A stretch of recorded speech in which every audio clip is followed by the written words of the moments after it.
ਵਾਟਰਮਾਰਕ।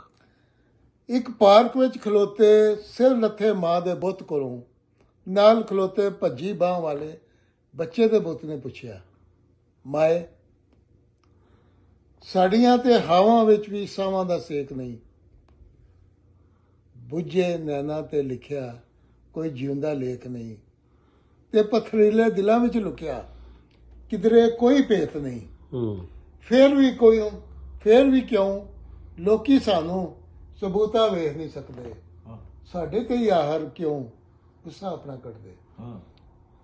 ਅੱਗੋਂ ਮਾਂ ਦੇ ਜੁੱਸੇ ਨੇ ਚੁੱਪ ਚੁਪੀਤੀ ਆਵਾਜ਼ ਦੇ ਵਿੱਚ ਹੌਲੀ ਜਿਹੀ ਇਹ ਗੱਲ ਸੁਣਾਈ, ਪੁੱਤਰਾ, ਬੰਦਾ ਆਪਣੇ ਮਰਨ ਤੋਂ ਪਹਿਲਾਂ, ਅਖੀਰੀ ਸਾਹ ਭਰਨ ਤੋਂ ਪਹਿਲਾਂ ਕੋਈ ਨਿਸ਼ਾਨੀ ਛੱਡਣਾ ਚਾਹੁੰਦਾ ਹੈ, ਆਪਣੇ ਜੀਵਨ ਧਾਰੇ ਨੂੰ ਕਿਸੇ ਰੰਗ ਵਿੱਚ ਰੰਗਣਾ ਚਾਹੁੰਦਾ ਹੈ, ਭਾਵੇਂ ਉਹ ਰੰਗ ਪਾਣੀ ਦਾ ਹੀ ਹੋਵੇ।